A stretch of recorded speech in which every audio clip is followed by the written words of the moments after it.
आशिकाना की बात करूँ 4 सीजन आ चुके हैं। That was a great experience. Friend को आप डेट कर रही हैं, आप दोनों एक दूसरे को डेट कर रहे हैं, प्यार में हैं। No comments. बहुत लंबा स्ट्रगल हो सकता है, पता नहीं इसमें करियर बनेगा नहीं बनेगा। तो अब तो मुझे लगता है सबको ही एक्टिंग में घुसना है, सबको ही वो करना है. जब आपको रिप्लेस किया जाता है वो उसमें आपका mental peace. Kajol ma'am and Ajay sir's daughter and वो हुआ है. इस इंडस्ट्री में लंबा टाइम आपको हो गया है खुशी, लोगों को बदलते हुए देखा है। हर ही दूसरे पर्सन में आई थिंक हर ही दूसरे लड़के में ईगो वाली प्रॉब्लम बहुत ज़्यादा है. हेलो एवरीवन, मैं हूं नेहा सिंह मानव मंगलानी के साथ और इस समय मेरे साथ है द वेरी टैलेंटेड खुशी दुबे, जिनको लेके बहुत सारे बर्ड्स बाहर बनते रहते हैं और घर के अंदर भी बहुत सारी चीजें होती रहती है। सबसे पहले खुशी मैं ये जानना चाहूंगी कि एक्टिंग का कब, कैसे और कब आपने ये सोचा कि यार मुझे एक्टिंग में अब जाना है और अपना करियर अब इसी में जमाना है? तो बहुत बचपन में मैं ना जब मैं छोटी थी तो मैं I don't know, of course I don't know, but I get to know from मम्मा पापा कि मैं ऐसे थिरकती रहती थी, कॉपी करती रहती थी टीवी को. I use to mimic a lot and I think वो एक्टिंग का कीड़ा तो तब से ही था. एंड बट जब मैं एक बार घर पे ऐसे ही खेल रही थी तो मेरे पापा के फ्रेंड घर पे आए. He was into advertising and everything and they were looking for an expressive face for WHO की होर्डिंग. तो ये वो तो ऐसे ही मिलने आए थे पापा से और मैं ऐसे ही खेल रही थी. तो उन्होंने ऐसी बाय चांस ऐसे देखा कि मैं खेल रही हूँ तो वो बोल रहे थे कि अरे ये इसकी कितनी एक्सप्रेसिव आइज़ है, तुम इसका फ़ोटोशूट नहीं करवा रहे हो, तुम इसको हम ट्राई कर सकते हैं फॉर WHO. तो वहाँ से स्टार्ट हुआ सब चीज़. तो जो मेरा फर्स्ट फ़ोटोशूट भी था वो मेरे घर पे ही हुआ था. वो सब ले के आ गए थे next day out of nowhere. तो वहाँ से स्टार्ट हुआ था. एंड हाँ, फिर उसके बाद ऑडिशंस जैसे प्रोसेस होता था, ऑडिशंस देना, ये देना, वो सब करती थी. इनफैक्ट स्कूल में भी मैं मोनो एक्टिंग और ये सब में ना मुझे बहुत मज़ा आता था. मतलब it was one of my biggest hobbies. तो आई थिंक वहाँ से स्टार्ट हुआ था सब. अच्छा खुशी, बहुत सारी फैमिली ऐसे होती है जो सपोर्टिव नहीं होती है, क्योंकि एक्टिंग को लेकर लोग ना इसको करियर में ज़्यादा काउंट नहीं करते हैं, क्योंकि लोगों को लग रहा है बहुत बहुत लंबा स्ट्रगल हो सकता है, पता नहीं इसमें करियर बनेगा नहीं बनेगा. पर अगर मैं आपकी बात करूँ तो आपकी फैमिली कितनी ज़्यादा सपोर्टिव थी और कितना ज़्यादा पुश करती थी कि नहीं आप इस करियर में आप आगे बढ़ सकती हैं? मेरी फैमिली बहुत सपोर्टिव थी. I think I come from a background जहाँ पे सब एकदम पढ़े लिखे. इलाहाबाद की हूँ मैं. I was born in Allahabad but brought up here in Mumbai only. But हाँ, मम्मा was teaching as an MBA lecturer Motilal Nehru MNNIT में. पापा भी बैंकिंग और ये सब में थे. My Nana ji was a registrar. मासी सिस्को में है. तो सब, मतलब मैं जिसको भी बोलूँ सब पढ़ाई वाले बैकग्राउंड से है. तो but you know they understand the fact that your passion is something which you should be involved in the long run, and it doesn't really matter which field it is, as long as you're putting all your hard work and you excel in that field. It doesn't necessarily have to be academics. जैसे मैं बहुत अच्छी थी पढ़ाई में in fact. But मेरी mom ने in fact मुझे हमेशा बोला था कि no matter what, you should whatever you want to pursue, you pursue, but you put your 100% and you should love what you do. You know, तो हाँ, यस, इलाहाबाद में और बाकी जगह पे थोड़ा सा ये रहता था पहले. अब तो मुझे नहीं लगता. अब तो मुझे लगता है सबको ही एक्टिंग में घुसना है, सबको ही वो करना है. हाँ, पहले ऐसे रहता था but not from my family. My family was very supportive. And मेरे नाना नानी थोड़े से कभी कभी, जैसे मैं सीरियल में रो रही होती थी या समथिंग, जब मैं नागिन सीरियल कर रही थी बचपन में, तो जब उसमें थोड़े वैसे सीन्स रहते थे तो मेरे नाना जी थोड़े इमोशनल है, तो उनको बड़ा लगता था कि अरे यार ये रो रही है and all of that. But otherwise yeah they really loved it and they respected it. And I am the only person from the family who is into this. Okay Khushi, जैसे आपने ऑफकोर्स अपने एक्टिंग करियर की बात की है, पर कितना आसान था आपको एक्टिंग करियर में? आज खुशी दुबे का एक नाम हो चुका है कि हाँ खुशी यहाँ पर है, एक बेंचमार्क सेट कर रही, लोग जानते हैं, लोग इंटरव्यू ले रहे हैं. पर यहाँ तक पहुँचने के लिए खुशी को कौन कौन सी चीज़ें, अगर मैं 3 ऐसी चीज़ें बोलूँ जो खुशी को कॉम्प्रोमाइज़ करनी पड़ी अपनी लाइफ में यहाँ तक पहुँचने के लिए, कौन सी चीज़ें होंगी? वैसा वाला कॉम्प्रोमाइज तो नहीं, but compromise I think lot of sleep. बहुत स्लीपलेस नाइट्स मेरी रही हैं शूट की वजह से भी. मे बी ऑल्सो बिकॉज जैसे when you are waiting for some dream project of yours, और कई बार नहीं होता है, तो इवन फॉर दैट योर होता है या नहीं होता है, you it's like an exam only ना sometimes when you are waiting for it for days to happen. तो एक तो वो है. बहुत हार्ड वर्क मैंने डाली है. Emotionally also I have invested my self a lot in this because सबके लिए एक्टिंग प्रोसेस बहुत अलग होता है. मेरे लिए मैं थोड़ा whatever show I'm doing, it is irrespective if it's a series, a film, a TV show, whatever it is. I have always tried to cry naturally, laugh naturally, ताकि मैं आई रियली फील दैट इफ अगर मुझे चाहिए कि सामने वाले को viewers को फील हो कि ये इमोशन रियल है, so you have to do it in the real way. So I think emotionally मैंने बहुत इन्वेस्ट किया है इन एक्टिंग बचपन से. आई थिंक बचपन से ही when I was even like 6 years old, तब से ही I was doing this. And इसीलिए कई बार ऐसा भी होता है कि even if you are not in a great mood, you can't show it in front of the screen as an actor because you are not suppose to show it, that's not the character. So वो था. And तीसरी चीज़, I wouldn't say मैंने study को disbalance किया था something. मैंने मुझे काफ़ी टाइम दोनों जगह मैंने डाला था स्टार्टिंग में, because I was good at study, so I try to balance my studies as well as this. So ये था. I think a lot of times I'm an outsider, so that is one thing that I really had to pave my way through everything till here, because कोई भी ऐसा नहीं है मेरे पास कि they can just hold my hand and take me somewhere that or represent me or whatever. So I think that is something that I really had to push myself through that. I mean, I don't know about the insiders, but as an outsider, you really have to wait a lot for that one thing to click.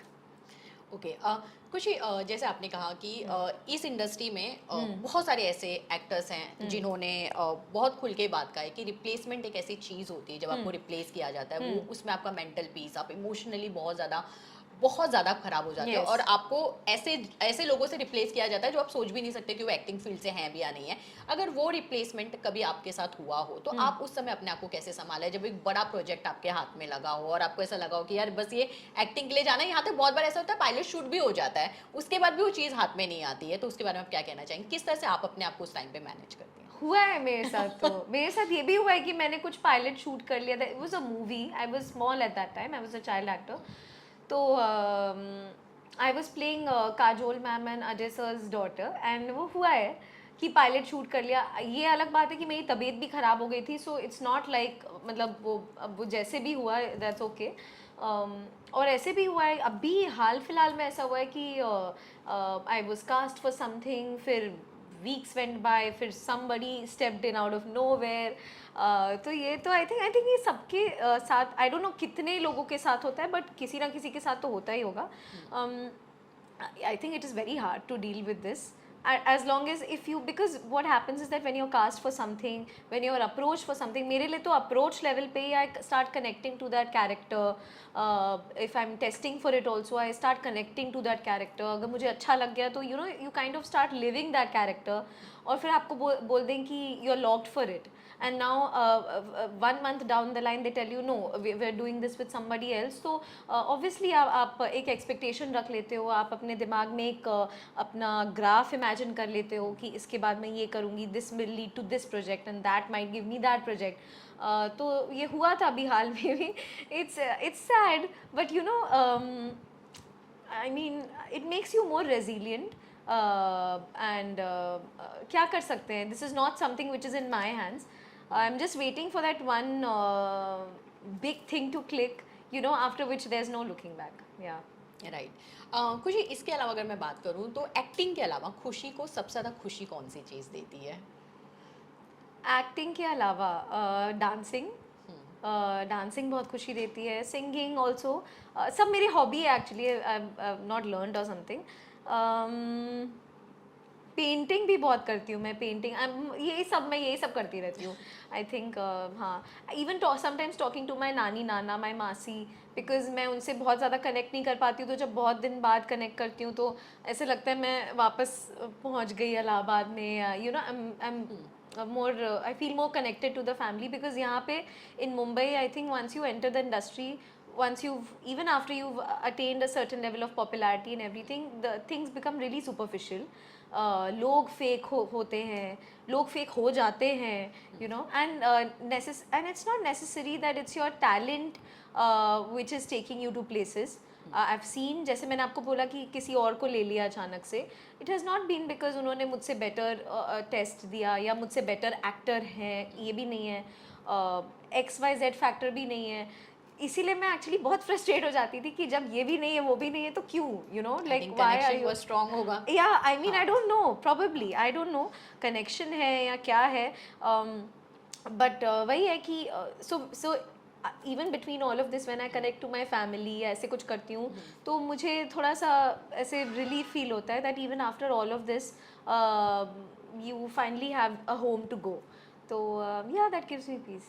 इस industry में लंबा time आपको हो गया खुशी, लोगों को बदलते हुए देखा है अपने आंखों के सामने, दोस्ती, प्यार, मोहब्बत, बहुत सारी चीज़ें. यहाँ पे सब कहते हैं कि आपको अगर इस इंडस्ट्री में एक सच्चा दोस्त भी मिल जाए तो बहुत बड़ी बात है. अगर वो सच्चा दोस्त मैं आपसे जानना चाहूँ कौन होगा और कितने लोगों को आपने इंडस्ट्री में बदलते हुए देखा, उस हिसाब से आपने खुद को भी बदला है.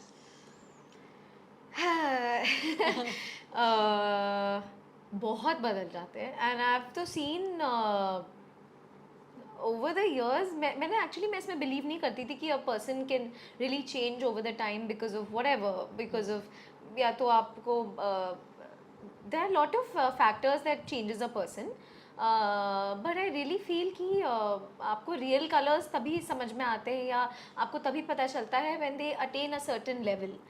बिकॉज उसके पहले सब लोग हम्बल रहते हैं, सब लोग बहुत एकदम sweet sweet and everything goody goody. After you attain a certain level, when you get a certain amount of power, तब ज़्यादा समझ में आता है कि वो एक्चुअली कैसे थे या कैसी थी whatever. तो मैंने देखा है काफ़ी चेंज हो जाते हैं और इनिशियली मेरे से डाइजेस्ट भी नहीं हो रहा था कि अरे यार मतलब how can this happen, you know. I've seen this very person over the years and so much change, but हाँ होते हैं. At the same time I really feel that जितना भी जो जो बहुत सुपरफिशियल होते हैं, जो भी होते हैं, it is very fleeting and it doesn't help in the long run. सच्चा दोस्त तो I am still figuring out because मैं है एक दो लोग हैं ऑब्वियसली जिनको कि जो जिनसे मैं बात कर सकती हूँ, जो जेन्युइनली मुझे समझते हैं. अभी रिसेंटली भी मैं कुछ लोगों से मिली, एक एहसास करके, she is there are couple of people who are like, she's a very good friend of mine and females and but मैं ये नहीं बोल सकती कि ये constant है या वो. एक मेरी friend है अक्षरा करके, so she's a school friend of mine. she has come back to India after long, so I अभी she just texted कि I'm here, so you know such people are there. I have rarely seen that people maintain the friendship without any asset, you know. they वो तभी तक आपसे friendship रखते हैं जब तक कि उनको समझ में आता है कि मतलब है या whatever. बाकी मैं सच्चे दोस्त की मैं तलाश अभी फ़िलहाल मैं कर भी नहीं रही हूँ ज़्यादा. हाँ, मैं अभी करियर पे ज़्यादा फोकस्ड हूँ और मुझे लगता है जो सच्चे होंगे वो रह जाएंगे और मैं इंडस्ट्री से इतना एक्सपेक्ट नहीं कर रही हूँ. मैं हालांकि मैं खुद बहुत सिंपल हूँ, मुझे कोई माइंड गेम्स खेलने नहीं आती, इसीलिए मुझे कई बार लोगों को पहचानने में भी बहुत दिक्कत होती है because you know I am I think after a certain age I might get that maturity कि मुझे first instance में ही समझ में आ जाएगा who's who, but अभी फ़िलहाल तो नहीं है. yeah. खुशी के लिए कनेक्शन क्या है, रियल कनेक्शन के मायने क्या है? Real connection is one which is unconditional. उसमें कोई ये नहीं होना चाहिए कि आप सक्सेसफुल हो रहे हो तो ही हम हैं, नहीं तो यू नो व्हाटएवर. और आई थिंक रियल कनेक्शन ये भी है कि ईगो नहीं आनी चाहिए बीच में. मैंने बहुत लोगों में देखा है कि बहुत ईगो इश्यूज होती हैं. After a point of time I have seen people getting very competitive with me, although I am not a competitive person at all. मैं किसी से ना मुझे बहुत बोस्ट करने में अच्छा लगता है ना, दैट्स नॉट मी. बट मैंने देखा है लोग कॉम्पिटिटिव हो जाते हैं. So I think there should be no ego. I think ego is the biggest killer of everything. जहाँ पे वो ईगो वाला चीज़ आ जाता है, then you start competing, you start comparing and all of that. One thing is that, and yeah, I really feel that one should be very transparent. I've seen in this field people लोग बहुत flatter करते हैं, बहुत flatter करते हैं, and probably I am saying this because मुझे flatter करना इतना पसंद नहीं है. मैं नहीं कर पाती हूँ मतलब इतना ज़्यादा, बट आई हैव सीन कि लोग फ्लैटर करते हैं. मे बी उनको कोई लेना देना भी नहीं है उन लोगों से, but that's how they are. So I don't really like that much. अभी मैंने हाल में इनफैक्ट ये भी देखा है, I have scene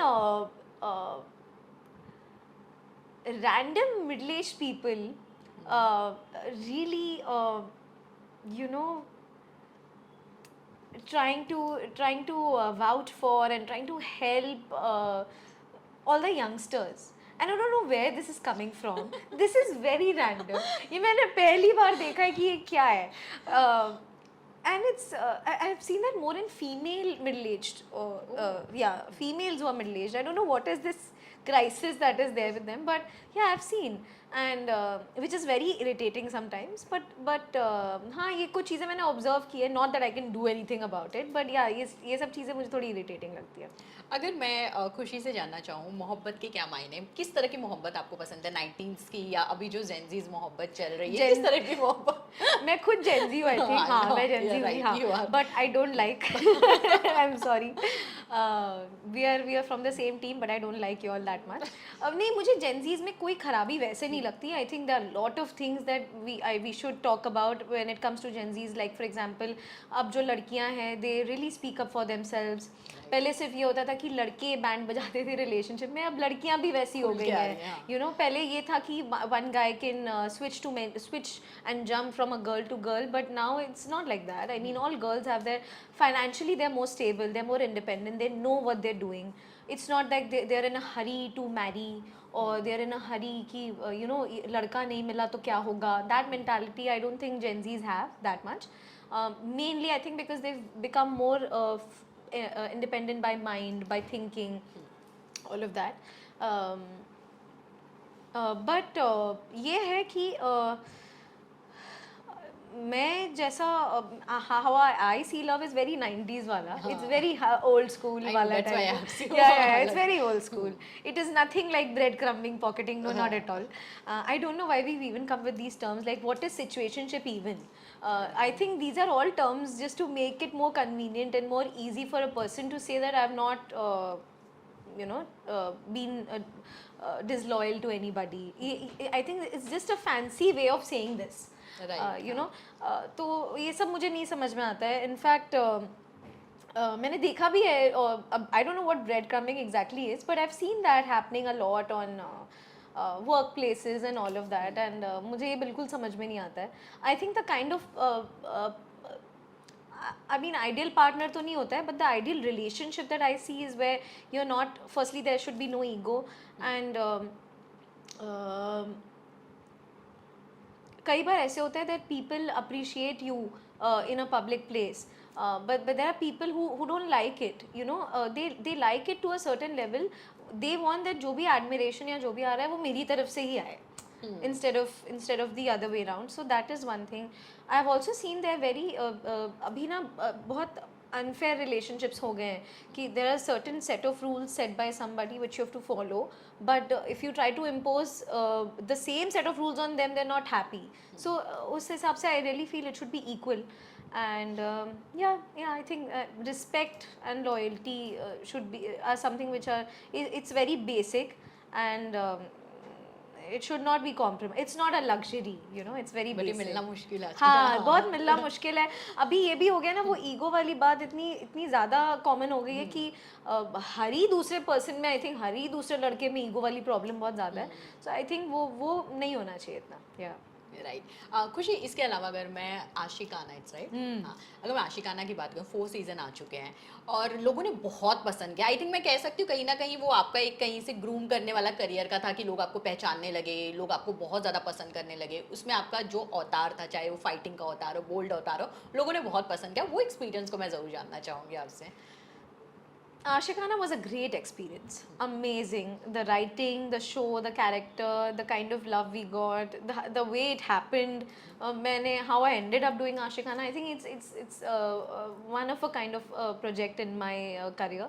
Also because it is so relevant even now. the year is 2026 and it's still so relevant. Dubai में when it released it became a blockbuster. वहाँ पे इतना वायरल हो गया. अभी भी मेरे कमेंट सेक्शन में लिख के आता रहता है सीजन 5 कब आएगा.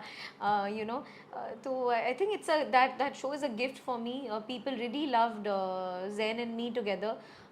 Not like we knew each other before that, and कुछ चीज़ें लिखी होती हैं. I think you know this is one of those shows. I think Gul ma'am had put a lot of her vision, creativity, everything she had put in that one show, and she had imagined the graph and the story very well. Especially the first season I think was a marvelous season because मैंने एक भी किसी से ऐसा नहीं सुना कि अच्छा नहीं लगा. मैंने सबसे तारीफ सुनी है, you know, which is very rare कि everybody likes it. And irrespective of whether they watch movies, whether they watch web series, proper web series, और they watch TV. At any age, in any age group. तो it is very unanimously liked show. और अब मुझे लगता है कभी भी आप बैठ के देख सकते हो. It's one of those kind of shows. And मुझे even in fact Divya Nidhi sir को बहुत ज़्यादा क्रेडिट जाता है because I think he is written my line so beautifully. That was one show जहाँ पे मुझे लाइन चेंज करने का मन भी नहीं करता था बिल्कुल भी कि मैं थोड़ा कुछ चेंज ही कर दूँ. शायरीज हो गई या जो भी हो गई. एंड सब एक्चुअली उस शो में सब कुछ था.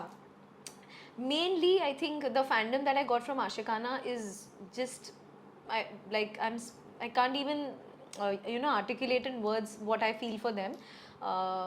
बहुत ही loyal रहे हैं. They've been there through years, and वो बेचारे edits बनाते रहते हैं कि अब आएगा या आता तो कैसा दिखता, you know, all of that. So I think I got a second family through Ashikana, which is also my fans. Which happen to be my fans, and yeah, otherwise also the show it's like a gift for me. Yeah. Okay. खुशी, जब भी कोई actor किसी के साथ काम करता है तो उसके लिंकअप और ब्रेकअप की खबरें बहुत खुल के सामने आती हैं. जैसे आपकी भी खबर आई थी जैन को आप डेट कर रही हैं, आप दोनों एक दूसरे को डेट कर रहे हैं, प्यार में हैं, और उसके काफ़ी सारे कट्स हमेशा इंस्टा पे देखते हुए मिलते हैं, चाहे बर्थडे सेलिब्रेशन हो, चाहे बहुत सारी चीज़ें हो. क्या कहना चाहेंगे उस रूमर्स को लेकर के? उसके पीछे कितनी सच्चाई है या क्या है? For the 105th time, no comments. मतलब लोग इसको क्या समझे?